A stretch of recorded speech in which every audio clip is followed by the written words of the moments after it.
Rapidamente, posso dizer que só existe povo cigano a partir do século XIV. Portanto, o que existe antes do século XIV são três grandes grupos que hoje formam o povo Roma, mais conhecido na Europa e em todo o mundo por povo Roma, porque a partir de 71, por a palavra cigana ter uma carga negativa, uma delegação de ciganos de todo o mundo se reuniram na Grã-Bretanha.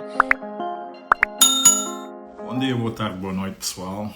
Espero que vocês estejam todos bem, não é? Eu sou o Miguel Lino da Trap Out TV e hoje nós temos uma live muito especial.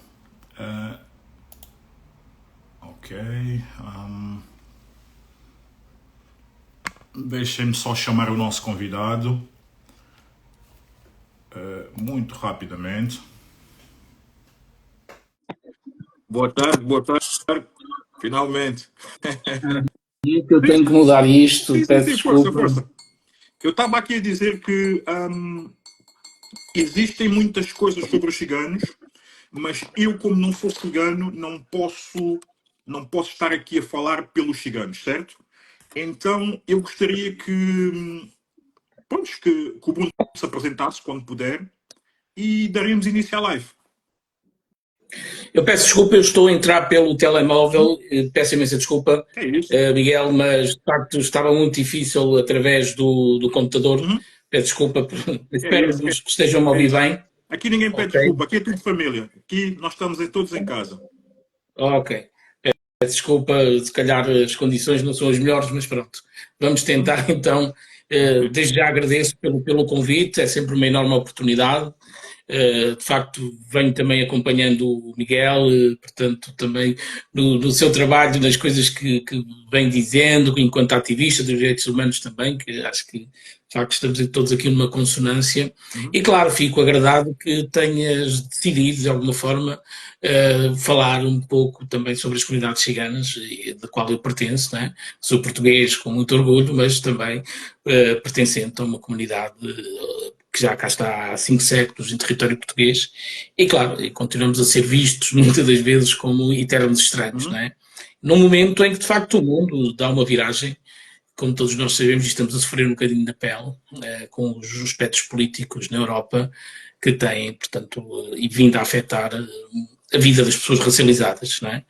E as comunidades ciganas são uma delas, não é? Infelizmente. Olha, Bruno, gostaria de se apresentar para quem ainda não lhe conhece, porque muitos vão lhe conhecer a partir de hoje, a partir daqui. Eu gostaria que o Bruno se apresentasse, não é? Olha, muito rapidamente, o meu nome é Bruno Gonçalves, portanto eu já referi que sou português, nasci em Coimbra há 48 anos, sou ativista dos direitos humanos e incido sobretudo o meu trabalho junto das comunidades a qual eu pertenço, as comunidades ciganas. Sou licenciado em animação socioeducativa, sou mediador de formação há mais de 26 anos, sou formador, portanto sou também autor de livros direcionados sobretudo para o conhecimento das comunidades ciganas. Tenho um livro infantil-juvenil e um novo livro que se chama Conhece-me de Maliares, que fala sobre dados sobre a história e a cultura cigana. Portanto, já exerci várias coisas ao longo da minha vida, mas principalmente o que me motiva a trabalhar todos os dias em prol dos direitos humanos é, de facto, acreditar ainda na humanidade. Acho que é essa a maior dádiva que nós, enquanto ativistas, defensores dos direitos humanos, temos que dar, portanto, a este mundo. É acreditar que ainda há seres humanos que ainda são capazes de tentar mudar esta situação que já tem séculos e séculos e que afetam, sobretudo, as pessoas racializadas. Não é? Ok, então, basicamente, nós pelo menos lutamos para que nós possamos deixar um mundo melhor do que aquilo que nós encontramos e temos visto até hoje, não é? Sim, essa é a ideia. Não, é assim, há momentos de frustração completa, não é? Portanto, com os meus 48 anos, não é só o facto de também sentir na pele, mas é de facto ver que há muitos recuos, muitos retrocessos e claro, pensando nós que estamos no século XXI, que as coisas estariam diferentes, as coisas têm vindo a piorar, não é? E claro, isto é um sentimento que não é só a minha percepção, é portanto é no terreno, não é, que nós sentimos, é no dia-a-dia, cicatrizes que nós tratemos, portanto, na pele de tanta discriminação, que as pessoas racializadas, eu digo as pessoas racializadas porque eu sei que há outros grupos a sofrer, tal e qual as comunidades ciganas, portanto, têm vindo a sofrer. Portanto, Portugal é um desses países que vem negando, portanto, esta discriminação. É claro que não podem negar 6 milhões de escravos, é impossível. Mas, claro, há sempre essa tentativa de negar que há um legado histórico traumático junto de pessoas racializadas, entre os afro e, sobretudo, os ciganos também. São 5 séculos de perseguição. E, claro, não é fácil ter uma narrativa, tentar mudar esta narrativa, tentar mudar mentalidades. E, Miguel, é das coisas mais difíceis que nós podemos fazer é mudar mentalidades. As pessoas pensam que é de um dia para o outro. Não é. A mentalidade é geracional.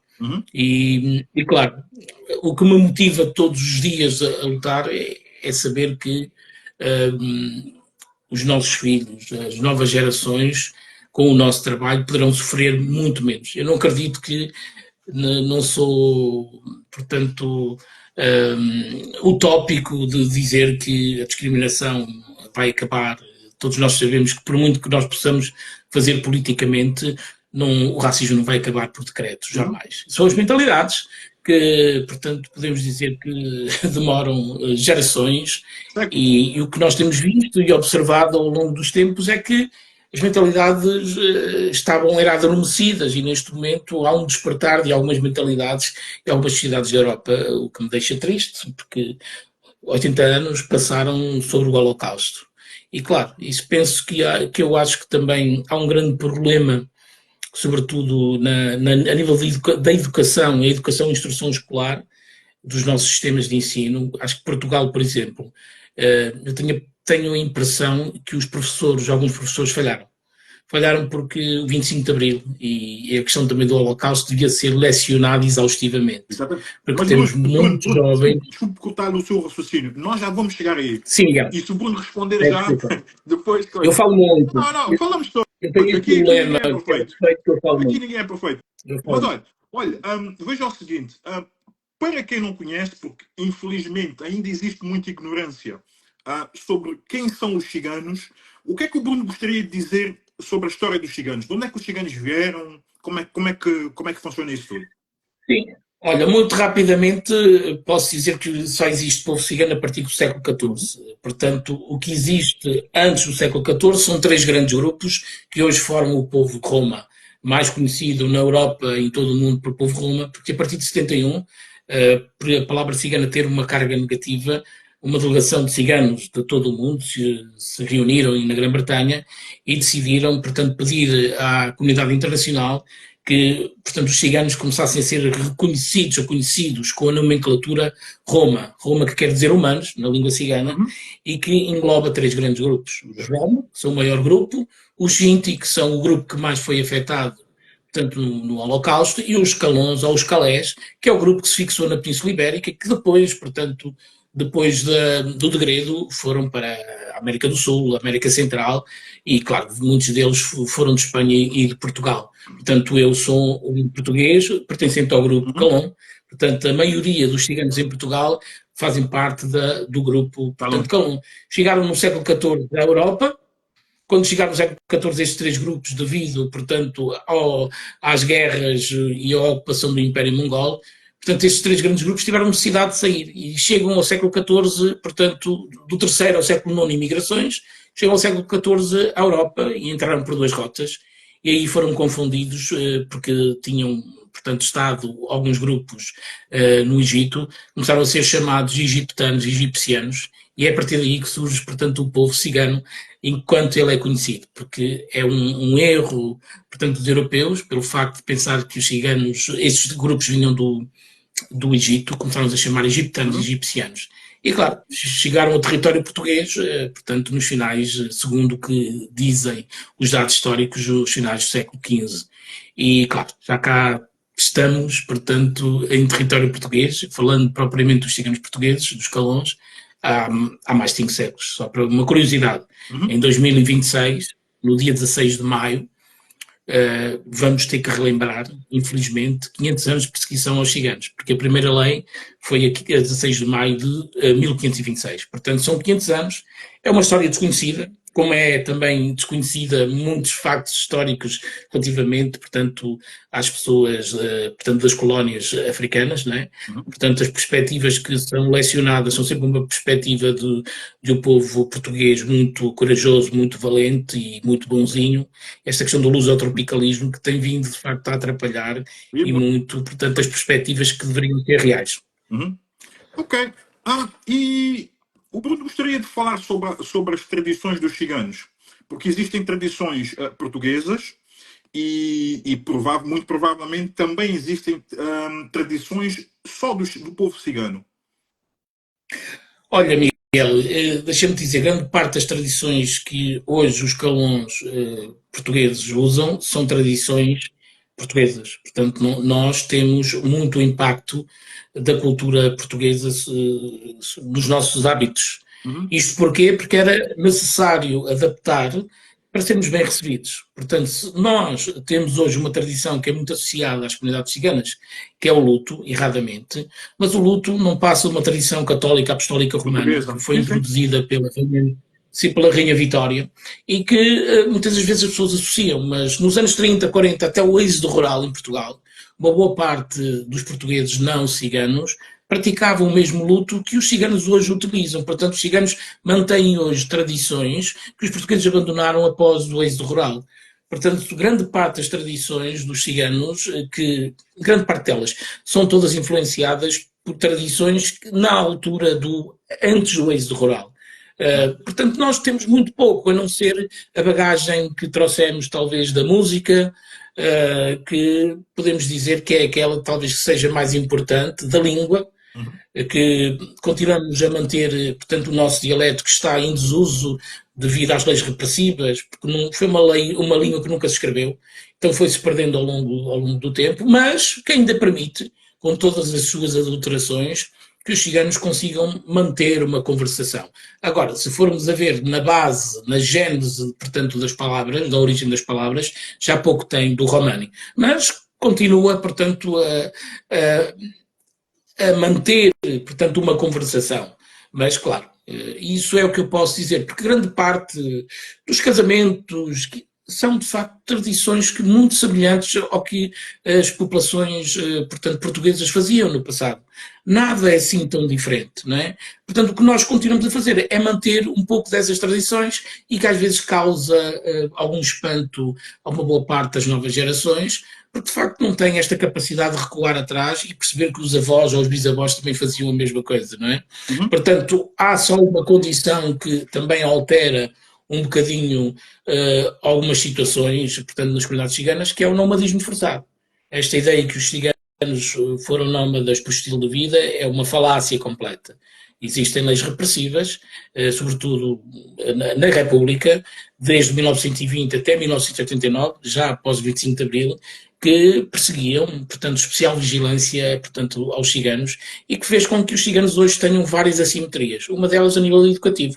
Os ciganos, se eram forçados a andar terra em terra, grande parte deles não podia estudar, e claro, temos esta necessidade também de ter que adaptar as nossas atividades económicas ao nosso estilo de nómada forçado. Daí grande parte dos ciganos terem sido portanto, vendedores e outras profissões, como colheitas, trabalhos agrícolas sazonais. Portanto, isto tem tudo a ver com um bocadinho com a história que foi provocada, um passado traumático que deixou muitas assimetrias e pontos de partida que são, de facto, bastante diferentes relativamente, sobretudo, à média da sociedade maritária.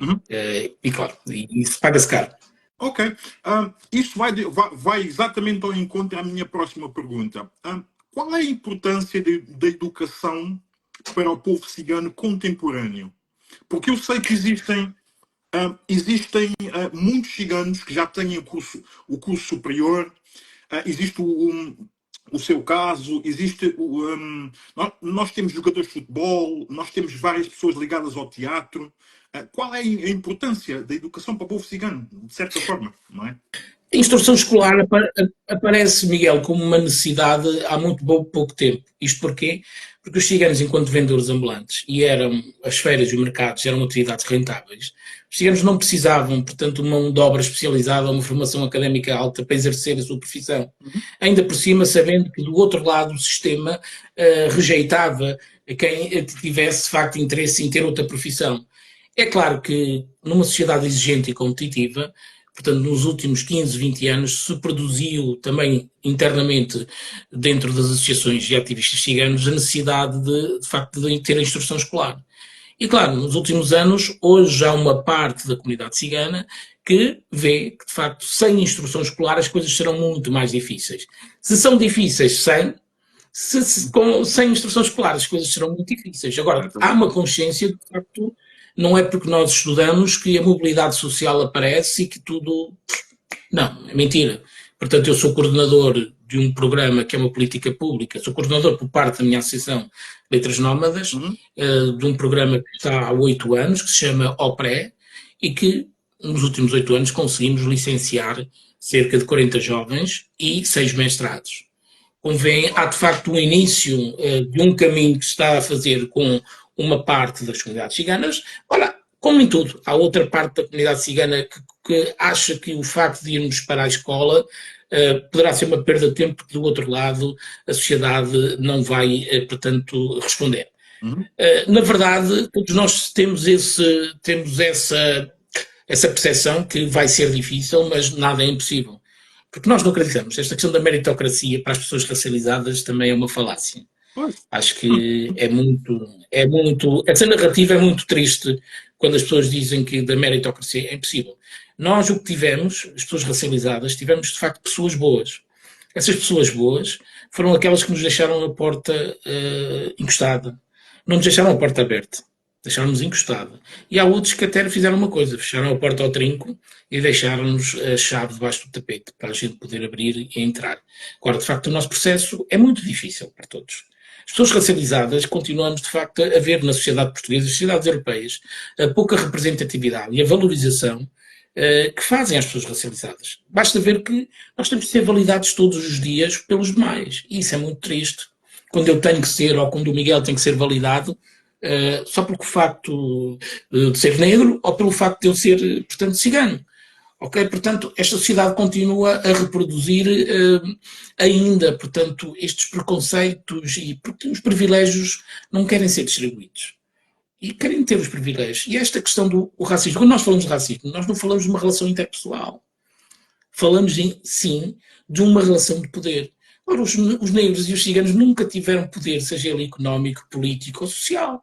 Por isso é que eu, muitas das vezes, fico um bocadinho chateado quando as pessoas me falam de racismo inverso. Não há racismo inverso. Então tínhamos que voltar 500 anos atrás e os ciganos perseguirem, colocar os não ciganos como nómadas forçados, retirar-lhes o direito à educação, uma série de coisas. E claro que existe preconceito, que é uma coisa diferente, que não, racismo é uma palavra muito forte. Não vamos negar, há preconceito de ciganos, sim, mas atenção, chamar isso de racismo é uma coisa diferente. Racismo é uma relação de poder. Relação de poder, nós nunca tivemos esse poder. Ok? Acho que é isso, é preciso cada vez mais termos pessoas como eu, tu e outros que estão a aparecer, pessoas racializadas, portanto, a aparecer com um discurso eloquente, para tentarmos, de facto, clarificar estas situações. Eu sei que muita gente não vai querer ouvir. Muita gente entra de 100 e sai a 200, mas nós temos que insistir. Okay? E acho que isso, de facto, é importante. Entretanto, fui-me perdendo naquilo que eu estava a dizer, eu peço desculpa, mas pronto, estou aqui para continuar a responder às vossas perguntas e à tua pergunta. Sim. Não, nós temos aqui, eu pessoalmente tenho aqui várias perguntas e temos aqui um grande ativista também, ali do Val da Moreira, que é o Pablo Cavernas. Toda a gente conhece o Val, sabe quem ele é. Ele fez várias perguntas. Uma das perguntas foi por que calões são considerados malteses? Não percebi. Não sei o que é. Não tem nada a ver. Os calões são um grupo. Claro que dentro dos calões há uma divisão de outros grupos. Mas claro, tal como em todas as sociedades, também na comunidade cigana também existe esta questão do estatuto. Há comunidades com estatuto, entre aspas, considerado ou considerarem-se melhor do que os outros, mas tem a ver com o seu processo de, portanto, de socialização, entre aspas. Eu não gosto muito de usar esta palavra. E claro, muitas vezes é normal que isso aconteça. Eu estou a ficar sem a bateria no telemóvel acontece, e se calhar acontece. se me dás... Pode ir e vir. Nós estamos aqui. Só um minutinho que eu vou tentar carregar. Tá bem? Só vou aqui o chazinho também. Não se passa nada. Ok, só um segundinho. Bom, pessoal, vocês que estão aí desse lado, aproveitem, partilhem a live. Se souberem aquele tipo de pessoas que têm muitas teorias sobre o povo cigano, indiquem esta live a essas pessoas, porque toda a gente tem teorias, fala muito entre aspas, mas quando é o momento de virem a fazer as perguntas, parece ter medo de aparecer, não é? Porque será? Portanto, partilhem a live, convidem outras pessoas e nós estaremos aqui deste lado para responder às perguntas o melhor possível. Tudo isso porque existem vários mitos sobre o povo cigano e nós aqui na Trap Out TV nós queremos desmistificar todos estes mitos, porque a maior parte dos mitos são criados para oprimirem as pessoas, não é? Quem diz mito diz estereótipos que são criados em volta de um povo, mas que quando se convive com esse povo vê-se que é completamente mentira e que não faz sentido nenhum. Mas pronto. Já estou de volta, peço desculpa. É isso, já estou de volta. Olha, acontece. É normal. Eu queria falar a seguir sobre a Dona Olga Mariano. Eu sei que ela, para mim, naquilo que ela já fez até hoje, é uma lenda viva. Não é? Sim, Dona Olga Mariano, a gente recentemente, semana passada, tivemos até um festival, tivemos mesas redondas e houve quem a comparasse com o Nelson Mandela, portanto, das comunidades ciganas em Portugal. Sim, mas também é verdade que uma moça, a filha da Maria Gil, disse algo importante. Não, a tia Olga não é o Nelson Mandela, a tia Olga é a tia Olga. E de facto a tia Olga tem um percurso extraordinário. De uma mulher com viúva há mais de 30 anos, fez um trabalho que foi desbravar, que foi de facto também enfrentar algumas críticas e alguma censura interna, portanto, porque é preciso perceber que dentro das comunidades ciganas existe a ala conservadora e a ala progressista, é preciso perceber que as pessoas pensam que nós somos todos iguais, não, nós somos de facto plurais, muito diversos, portanto uma diversidade enorme do que é de facto ser cigano e sentir-se portanto cigano, portanto é preciso perceber isso. E a tia Olga é isto, é de facto é essa lenda de uma senhora com 75 anos que continua, portanto, na sua luta, que deixa um legado, vai deixar um grande legado, sobretudo para as mulheres, e que abriu o caminho para que hoje as mulheres, hoje no nosso meio, sejam talvez dos movimentos com maior capacidade de influenciar e talvez comece a ser o movimento mais organizado. E isso deixa-nos felizes porque a tia Olga teve esse grande papel de enfrentar sobretudo momentos difíceis, que é o facto de ter sido uma mulher viúva, cigana, e ter enfrentado, e isso ninguém lhe pode tirar o mérito, é sem dúvida alguém com um valor imenso para a comunidade cigana, sobretudo para o movimento associativo e para o movimento do ativismo. É fundamental, é um nome que ninguém vai esquecer. Olha, eu aqui das minhas pesquisas sobre essa senhora, eu fiquei maravilhado, porque é assim, eu descobri que ela foi a primeira mulher cigana a tirar a carta de condução em Portugal. Exatamente. Isso é uma coisa histórica. Para quem não sabe, é uma coisa histórica, não é? E depois ela também teve um discurso na Assembleia da República que acabou assim: misturem-se, vão ver que não dói. Eu acho que essa fala ou que esse discurso foi uma coisa muito poderosa. Porque existe um estereotipo, uma ideia errada sobre o povo cigano. E eu acho que nós precisamos quebrar isso, não é? Eu penso assim. Sim, Miguel, nós estamos cá, esta ideia que os ciganos não se misturam, isto podemos dizer que de facto existe muita defesa, muita resistência e muita desconfiança das comunidades ciganas depois de 500 anos de um passado traumático. É normal que, portanto, tenhamos muitas reticências muitas das vezes, portanto, no contacto, muitas vezes como é que é dizer, no contacto na vida pública, não é? Mas também isso também foi provocado pelos relojamentos que guetizaram ciganos, guetizaram negros, guetizaram imigrantes, guetizaram pobres brancos. Eu costumo dizer que, portanto, as políticas de habitação em Portugal foram uma espécie de lei do degredo, portanto, a condenação ao exílio que começaram, portanto, do século XVI até já quase até ao final do século XIX, em que enviavam, portanto, as pessoas indesejadas, entre elas ciganas, para colonizar as colónias então descobertas. O que fizeram nos bairros sociais é isto, quer dizer, retiraram as pessoas dos centros da cidade e colocaram-nos nas periferias, portanto, e deram início àquilo que nós chamamos aos ciclos de pobreza. E claro, portanto, também as próprias comunidades ciganas mais fechadas, guetizadas, portanto, há a tendência de além de possuírem a cultura cigana, têm a cultura de bairro, têm a cultura da pobreza, e às vezes isso leva com que muita gente confunda cultura cigana com cultura de pobreza. Nós não somos cultura de pobreza. Existem sim pessoas ciganas na pobreza, que é uma coisa diferente. E claro que se criam dinâmicas, criam-se alguns comportamentos que têm a ver com a pobreza, não com o ser cigano. É uma coisa diferente. E muitas vezes faz-se essa confusão. E o que a tia Olga quer dizer que apela, de facto, é que é preciso nos misturar. É preciso não criar barreiras, obstáculos. É preciso também, dentro da comunidade cigana, perceber que existem essas pessoas boas. Essas pessoas boas também existem na nossa sociedade.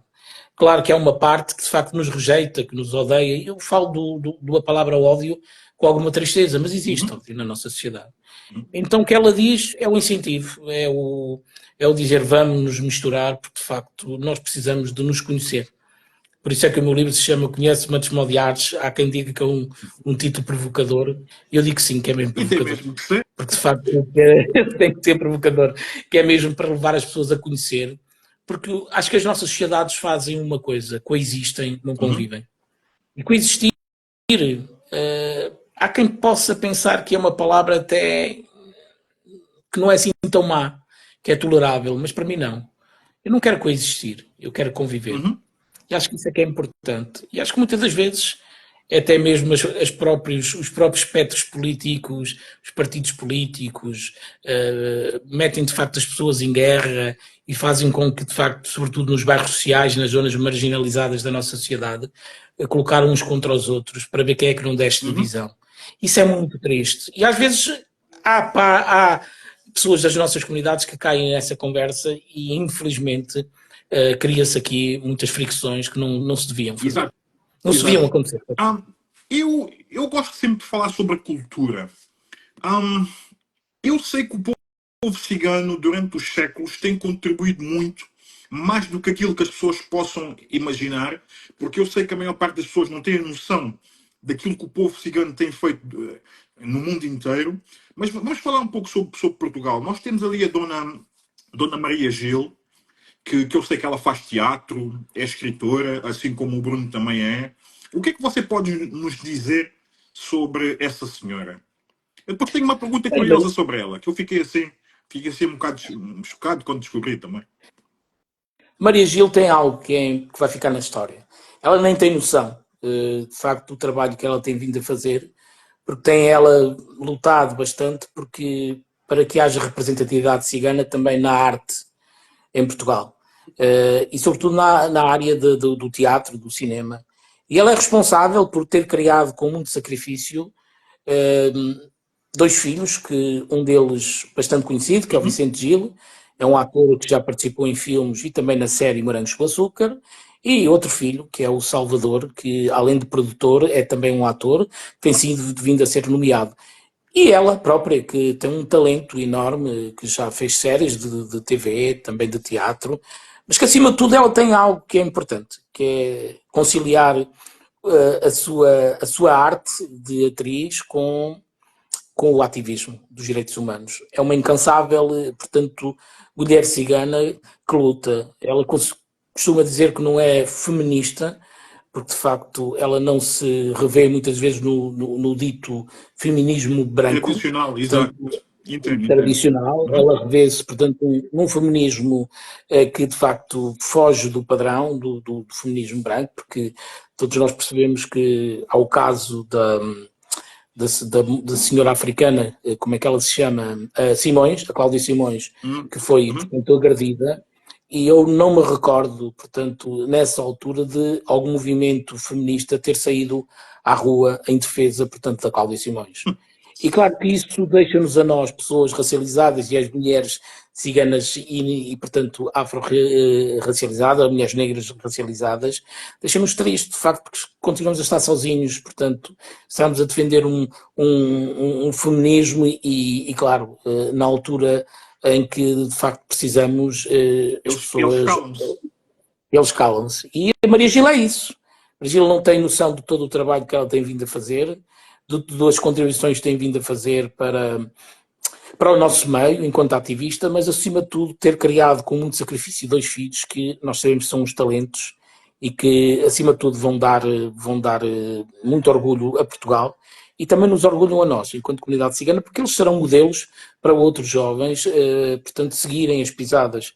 É isso, a Maria Gil é isso, não há palavras, ela nem tem noção, de facto, do trabalho que tem vindo a realizar, portanto, no nosso meio, não só enquanto ativista, mas também enquanto atriz e também co-encenadora de uma peça de teatro que fala sobre ciganos, que se chama Homo Sacer, e que esteve em palco o ano passado. Ok, eu nas minhas pesquisas, não sei se estou a fazer uma grande confusão, mas ela tem uma filha negra. Como é que... Sim, sim, de um relacionamento, Uhum. sim. Tem. Então, eu fiz essa pergunta propositadamente. Então, eu acho que essa pergunta já responde à pergunta ali do nosso irmão ativista, se uma pessoa africana pode conviver com uma pessoa cigana. Eu acho que já responde à Sim, pergunta. se essa pessoa quiser, claro que sim. Uhum. Ok, que é verdade que há sempre uma tendência das comunidades ciganas a casarem com pessoas É normal, ciganas, mas é nos perfeitamente últimos normal. anos, nos últimos anos os casamentos mistos têm acontecido. Eu posso dizer que isso acontece porque, de facto, os choques culturais são menores, não é? E daí essa necessidade de casar com outras pessoas do mesmo Uhum. grupo. É verdade que cada vez mais há casamentos mistos, claro, quem está e quem se cruza na vida pública, às vezes o amor vence, não é? É Claro, normal. portanto, é É normal. perfeitamente normal. Ok, eu sei também, e isso é uma coisa que eu já acompanho há muitos anos, provavelmente desde o início. Eu sei que existem várias igrejas evangélicas na comunidade cigana. Ahm, bom, em 500 anos, isso é algo que eu diria que é recente. O que é que você sabe sobre Sim, é isso? recente. É recente. O movimento evangélico em Portugal é recente. Portanto, os ciganos, por uma questão também de serem bem aceitos e um pouco mais tolerados, portanto, adotaram sendo católicos e apostólicos romanos. Uhum. Até, portanto, aos finais dos anos 70. Em Portugal, estou a falar em Portugal. Porque em 1952, portanto, um pastor da Igreja Assembleia de Deus, que se chamava Le Cossé, de Brest, em França, deu início ao movimento, portanto, que nós hoje chamamos em Espanha e Portugal a Igreja Evangélica Filadélfia, Uhum. porque deu depois, mais tarde nome a essa nomenclatura de denominação, porque um casal de ciganos espanhóis que estavam a fazer trabalhos agrícolas, portanto, na zona de Brest, em que o filho de repente adoece subitamente e eles vão ao hospital e, claro, costuma-se dizer que eles estavam desenganados dos médicos, Uhum. portanto a criança estava completamente moribunda e claro que os pais, portanto, a chorarem, a gritarem, passaram pela rua dessa Igreja Assembleia de Deus e o pastor sai, portanto, por causa dos gritos e dos choros e faz uma oração sobre essa criança que rapidamente é o que dizem, e eu creio que isso aconteceu. Eu também, E desculpa interromper, eu também depois da sou oração, evangélico. Quem não é evangélico não vai perceber, mas eu exatamente, pessoalmente percebo. na Força, linguagem professor. espiritual, o Espírito Santo, segundo eles, a criança ressuscitou. Uhum. E é a partir daí, desse grande milagre, que começa a espalhar-se as boas novas por França, Espanha e Portugal. E nos finais da década de 70, este movimento chega também com L'Écossais, mas com outros dois ciganos, e um deles muito famoso, o Emiliano, que era um cigano espanhol que, segundo o que dizem, era alguém que não sabia ler e escrever, mas depois aprendeu a ler sozinho e começou a espalhar e evangelizar as boas novas, portanto, em Portugal.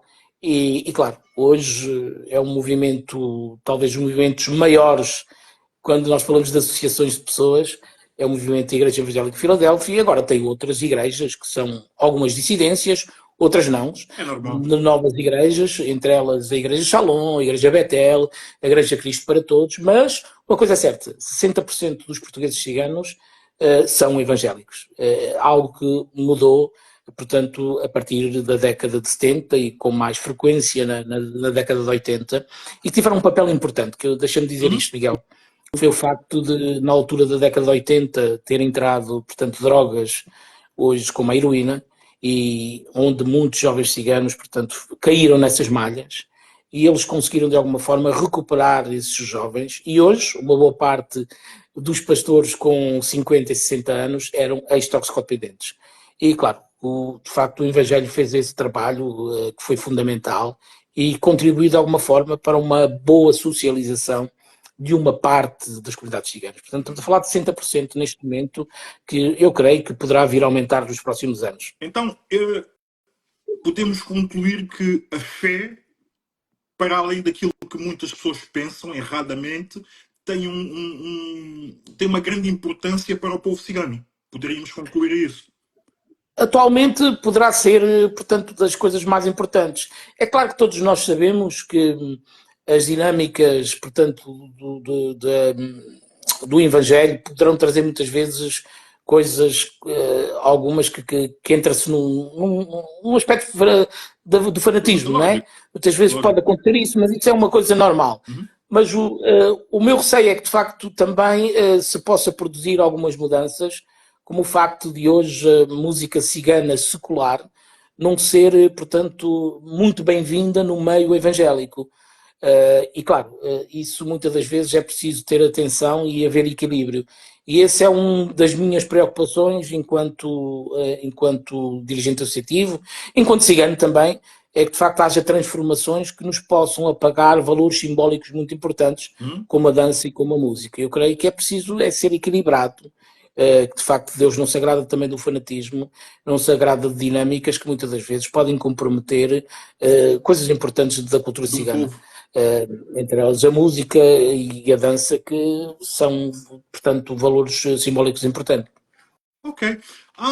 Existe um mito muito grande da subsídio-dependência em Portugal. Do que é que os ciganos vivem em Portugal? Quais são as profissões? Nós já falamos sobre isso, mas há pessoas que estão a chegar agora, provavelmente não ouvem. Os mitos, Miguel, são mitos. Segundo um estudo da Segurança Social de há uns anos atrás, portanto, fala-se muito do RSI, Rendimento Social de Inserção, e só 3,7% das comunidades ciganas é que recebiam, portanto havia outras pessoas a receber. E se as pessoas recebem, não é por facto de serem ciganos, são pessoas que são pobres e são eleitas como, portanto, pessoas a receber esse subsídio. Agora, de facto, é uma mentira enorme dizer que todos os ciganos recebem isso, é uma mentira, e recebem X, recebem aquilo outro. Claro que existem como pessoas pobres, umas. Agora, a questão da fiscalização, se umas recebem bem ou mal, não nos cabe a nós, porque existem instituições para o fazer isso. Eu acredito que 90% das comunidades ciganas recebem bem, porque eu conheço o Alentejo, conheço o Algarve e conheço a pobreza enorme, portanto, de muitas famílias ciganas. A grande parte da comunidade cigana continua a ser vendedor ambulante. Hoje, e após a pandemia, alterou aqui uma situação. Hoje temos muita parte da comunidade cigana a trabalhar nas plataformas ditas TVDE. Temos muitos jovens também a trabalhar, são assalariados. Agora, a grande parte deles que são assalariados em supermercados, fábricas, não podem dizer que são ciganos. Eu sei. Eu conheço pessoalmente casos que, enfim, só visto. Que eles escondem. Por exemplo, desculpa interromper mais uma vez, há uma coisa que muitas pessoas não entendem. Nem todos os ciganos parece que são ciganos.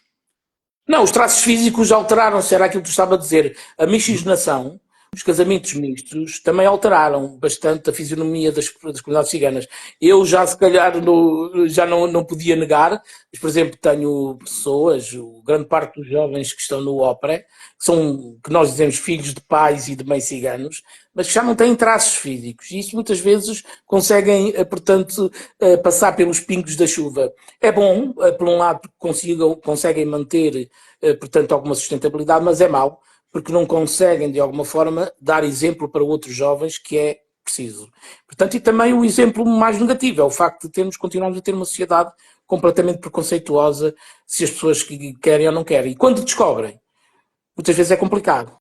Há, de facto, patrões e que veem nessa pessoa, veem o profissional, mas há outras que completamente veem ciganos e depois há o assédio que acontece e que já aconteceu com alguns jovens. Agora, eu não vou generalizar, mas uma boa parte, portanto, das entidades patronais, se souberem que o seu profissional é cigano, é complicado. Por exemplo, há jovens, quando vão às entrevistas, e há empresas de recursos humanos que estão a fazer uma coisa, que é ir ver as redes sociais. Muitos deles têm que apagar as redes sociais antes de ir às entrevistas para não serem reconhecidos como ciganos. Uau. Ora, isto é um processo traumático, muito complicado, e claro, que só nos faz ter orgulho de algo. Eu digo isto com alguma tristeza. É da resistência, é sermos resilientes e resistentes. Isso muitas vezes provoca muito ódio numa boa parte da sociedade. O facto de nós sermos resistentes. E vamos continuar a resistir. Agora, há uma enorme vontade, há de facto um caminho para fazer. É claro que eu não vou dizer, nem vou aqui escamotear, nem vou de facto deixar de dizer que é errado. E como em todas as sociedades, existem comportamentos. E as comunidades ciganas, tal como na sociedade maritária, como noutras, existem comportamentos de pessoas. Agora, generalizar todas as pessoas por o comportamento de um e tornar padrão o comportamento daquele e ter todos os ciganos com aquele padrão é errado. Isso é das coisas que mais nos afeta individualmente, como também o nosso coletivo. Por exemplo, nós associações, claro que nós sofremos quando existe um comportamento que muitas das vezes é amplificado nas TVs e nas redes sociais, e claro que isso nos traz, portanto, muita tristeza e muita amargura, porque nos vai prejudicar no nosso dia-a-dia. Portanto, é sempre muito complicado, e o apelo que eu faço é não generalizar. Existem, de facto, pessoas. E as pessoas são pessoas, sejam elas pertencentes. Agora, não é por isso que, de facto, nós temos que identificar aquele comportamento como um comportamento de comunidades ciganas. É errado, isso é muito errado. Isso, de facto, deixa-nos bastante triste e que isso aconteça. E, claro, neste momento é favorável, portanto, para muita gente que casos pontuais venham à tona para poder alimentar o ódio. Exatamente. Isso tem acontecido, não vale a pena estarmos a falar, todos nós sabemos o que é que está a acontecer. Hoje são os ciganos, amanhã serão os negros, depois serão os imigrantes. Depois... É como diz aquele poema, que eu já não me esqueço o nome, depois são os comunistas, e depois chegarão, portanto, a todos, não é? É sempre muito complicado. Mas pronto, algo que eu acho que é importante dizer, quando me perguntam a mim o que é de facto ser cigano, além da questão mais física, portanto, do sangue, a nível de questão teórica, eu só tenho, portanto, duas palavras, que é resistência e resiliência. São muito parecidas, as palavras. Então isso, ainda bem que nós falamos sobre isso leva-me à próxima pergunta. O que é que os não ciganos podem fazer para acabar com a ciganofobia? Porque, atenção, os ciganos não são cidadãos de segunda classe. Portanto, eu penso que o resto da população tem um dever ético de fazer alguma coisa para combater esse preconceito, ou não? Miguel, eu acho que isso são questões que não são conjunturais, são questões estruturais. Enquanto sociedade, temos que, de facto, pressionar os nossos políticos para fazer várias coisas. Uma delas é combater as assimetrias. E como é que se combatem? Com problemas estruturais. Se existem 33% da comunidade cigana a viver em barracas e acampamentos, é preciso, de facto, trabalhar essa questão. Se temos um sistema de ensino monocultural, em que, de facto, a história e a perspectiva, portanto, das pessoas afro-negras, imigrantes, não é contemplada no nosso currículo, É preciso mudar isso, é preciso colocar a perspectiva histórica destas comunidades que têm vindo a sofrer deste racismo estrutural e sistémico. É preciso refazer reparações históricas, é importante reparar. É importante que as pessoas afro, as pessoas negras, as pessoas, sobretudo imigrantes e as pessoas ciganas, portanto, estão passos atrás do que os demais. É preciso reparar, porque de facto o OPRE é uma medida de reparação histórica. Politicamente ninguém diz isso, mas é uma reparação histórica. Foram tantos anos de nomadismo forçado que retiraram aos nossos pais esta necessidade de nos estimular para a instrução escolar. Percebes? É preciso a saúde. Como é que nós podemos ter, num país de primeiro mundo como é Portugal, uma população cigana a viver 12 anos menos do que os demais? Nós não estamos num país de terceiro mundo. Portanto, é preciso trabalhar questões estruturais, é preciso representatividade política, porque é que, de facto, quantas pessoas racializadas nós temos atualmente na Assembleia da República? Vamos lá fazer as contas. Já tivemos 3 numa legislatura anterior. Quantos ciganos é que lá temos? 0. Eu ia justamente perguntar isso mais lá para o fim, mas posso aproveitar a deixa e fazer já a pergunta. Quando é que nós vamos ter representação cigana na Assembleia da República? Quando os partidos políticos tomarem coragem, porque os partidos políticos são eles que também perpetuam esse sistema, porque acham que, de facto, nós, as pessoas racializadas, não temos as mesmas capacidades para defender os portugueses e, sobretudo, também podemos ser representantes de causas que também nos dizem respeito, que são as nossas. Óbvio. Ok?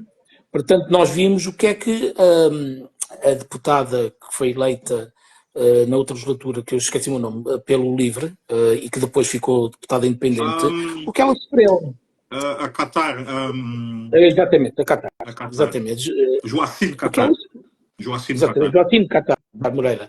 O que ela sofreu. Portanto, nós tivemos, portanto, a Romualda, portanto, do Partido Socialista, tivemos também a Beatriz, acho que é a Beatriz, pelo Bloco, mas quer dizer, vamos ser muito sinceros, os partidos políticos continuam também a perpetuar, portanto, esse sistema em que há regalias para uns e privilégios para outros, e nós só somos usados, muitas das vezes, nas eleições para colorir as listas. Continuamos a ser usados como tal. E isso é triste. É claro que todos nós sabemos que formar um partido político, todos nós sabemos que não calharia muito bem, não acho que não seria o mais correto. Agora, tem que haver coragem. E se não houver esta coragem, vai ser complicado. Porque vamos continuar, de facto, a ficar na cauda das prioridades dos partidos políticos e, claro, não vamos poder representar os portugueses e também os portugueses, de facto, fazem parte das nossas comunidades. Então isso é muito complicado. Acho que são questões muito estruturais. Todos nós sabemos que vai levar tempo. Agora precisamos, sim, de homens com coragem. É preciso, para isso, de facto, termos jovens, as novas gerações muito mais capacitadas para não se desculparem e dizer mas eles não têm estudos. Não, e não têm percepção política, já têm. Já têm, exatamente. A instrução escolar faz isso e acho que é preciso, de facto, cada vez mais haver pessoas corajosas no meio dos partidos dito convencionais. Porque senão vamos continuar a ficar absentistas daqueles círculos que decidem o país e que também podiam decidir, de alguma forma, a situação dos nossos, não é? E eu acho que é um bocadinho por aí. Há várias esferas que têm que ser trabalhadas e acho que não vai ser fácil. Não vai ser fácil porque continuamos. Não sou um pessimista, eu não sou pessimista, mas acredito que vamos ter aqui, portanto, um ciclo muito complicado de mostrar que a extrema-direita o que quer fazer é guerras e que quer focar uns contra os outros. Mas não vai funcionar perante certos povos, posso-lhe garantir isso. Mas Portugal, eu acho que entramos e este 1.100.000 votantes, portanto, nesse partido, deixou-me preocupado de alguma forma. Eu acredito também que há mais que 1.100.000 que de facto são bastante preconceituosos. Agora, é uma questão de mentalidades. Eu acho que a escola tem este papel. Se nós continuarmos a formar, portanto, pessoas sem ter em conta a diversidade cultural, vai ser tudo muito mais difícil. Vai ser sempre muito complicado. Se nós, portanto, continuarmos a ter, portanto, nas nossas escolas não tivermos também representatividade de pessoas afrodescendentes, negras, imigrantes, portanto, nessas escolas vai ser sempre complicado, porque as nossas crianças não se vão rever naquela escola, porque aquela escola não é deles. Okay? É preciso trabalhar um conjunto de situações, é preciso trabalhar a questão da habitação, é preciso acabar com os bairros sociais, entre aspas, os guetos. É preciso, porque as escolas gueto só reproduzem pobreza.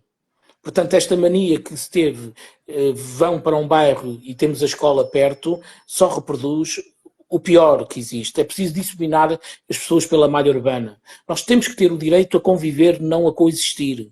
A não termos, de facto, as mulheres negras das periferias que só vão fazer os trabalhos, arrumar as casas e lavar as casas, as pessoas brancas. Já chega, sem transporte, sem nada. É preciso trabalhar tudo isso. E é preciso, sobretudo, algo, Miguel, é de facto os movimentos negros, os movimentos ciganos estarem mais próximos. Já estivemos muito mais longe, agora estamos muito mais próximos. É preciso nos unirmos, porque a causa é só uma. É o dos direitos humanos e o facto de nós estarmos, de facto, a sofrer com tudo isso. Não podemos fracionar nem nos dividir.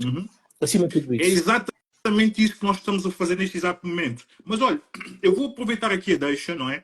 A dona Maria Gil, ela disse o seguinte: o facto de não se naturalizar a presença cigana nos meios académicos, públicos e de decisão de poder é por si mesmo a segregação. Eu concordo com isso, porque é assim, na minha percepção, eu penso que, eu até vou simplificar mais, o racismo é algo que serve um propósito, porque o ser humano não é naturalmente racista. Portanto, o racismo, na minha percepção, é uma instituição para manter sempre os mesmos no poder e dividir... Privilégios para uns e tirar a outros, ou dar muito menos aos outros. E é assim que o sistema tem vindo a ser perpetuado. Agora, nós temos que combater contra isso. Todos nós sabemos que quais as ferramentas é estar no espaço público. É o que muitos movimentos em Portugal estão a fazer. É, de facto, irmos para a rua, porque é como se costuma dizer, se nós não lutarmos, deixarmos que os outros façam por nós, nunca vão fazer. Portanto, é esta luta que nós vamos fazer, é colocar a questão do racismo também, portanto, na agenda política. E isto o Mamadou teve este papel. O Mamadou foi, de facto, alguém que levou com muitas críticas, mas ele teve este papel de há 2 anos, com toda a polémica que estava envolvida, de fazer algo, foi colocar o racismo na agenda política. O Mamadou, daqui a 4 ou 5 anos, vai ser alguém que as universidades obrigatoriamente vão ter que falar. Concordo. Ok? Portanto, nós temos que ter mais Mamadous. Estás a perceber, Miguel? Nós temos que ter esse tipo de pessoas que são importantes para colocarem, portanto, na ordem do dia, um tema que tem que ser debatido e que tem sido silenciado e negado. Há um negacionismo total de uma parte da sociedade em Portugal relativamente ao racismo. Porque muitos deles nem compreendem o que é o racismo. O racismo é aquilo, a relação de poder. Porque muita gente entende o racismo, como eu já referi, como uma relação interpessoal. Não é. O racismo é um sistema. A relação de poder é muito mais do que isso. Então nós, de facto, temos que combater isso. Agora temos que estar mais unidos. Por isso eu apelo aos movimentos negros e aos movimentos ciganos que estejamos todos de mãos dadas, porque vai ser difícil. Porque temos aí anos muito difíceis em que, como diz já a Maria Gil, estão a naturalizar. Portanto, não estão a naturalizar esta questão do racismo e do preconceito, da ausência de ciganos, portanto, nos meios académicos, públicos e na questão do poder, na decisão do poder. É o que ela diz e acho que, de facto, era uma boa convidada para o próximo programa, porque, de facto, vocês têm muito a aprender com ela. Se ela não se importar, eu também não me importo de falar com ela. Vocês vão falar, vão ter aqui, de facto, um discurso bastante interessante. Perspectivas, porque temos várias perspectivas, por muito que estejamos muito próximos, cada um tem a sua perspectiva, isso é importante. Mas era o que eu te dizia, há que haver luta, e a luta é essa que nós temos que fazer no dia-a-dia, todos os dias que nós vamos a um supermercado, e eu próprio, acontece-me todos os dias, vou a um supermercado e tenho atrás de mim o segurança. E aqui não é pelo facto do Bruno ser licenciado, ou porque o Bruno foi o autor, ou porque o Bruno já fez uma Assembleia de Freguesia. Eu nunca sou olhado como o Bruno, o cidadão, sou olhado como o cigano primeiramente. Ok? E isto é sempre muito complicado. Agora é assim, nós temos que lutar, porque as novas gerações dos filhos é que podem vir a sofrer mais. Então nós temos que fazer esta luta já. Esta luta tem que ser feita já, para depois eles poderem ter outras facilidades que nós não temos no dia a dia. Olha, eu tenho aqui uma pergunta. Nós estamos mais ou menos na reta final, mas ainda podemos falar um bocadinho. Que associações ciganas é que o Bruno gostaria de mencionar, para quem não conhece, para quem quiser apoiar, enfim, qualquer associação? São várias associações. Hoje temos um conjunto de associações, algumas mais novas do que outras, mas eu não vou referir porque acho que elas são todas importantes, são cerca de 10, 15 que estão ativas, elas são importantes e claro, e até às vezes difere muita linha de pensamento. Temos associações que, se calhar, no meu ponto de vista, são conservadoras, mas elas também têm um ponto de vista delas que a nossa é um pouco progressista. E nós não somos melhores do que eles por causa disso. Acho que todos precisamos de ter progressistas e termos conservadores. É preciso que haver um equilíbrio e termos esta causa. A causa da luta pelos direitos humanos é fundamental.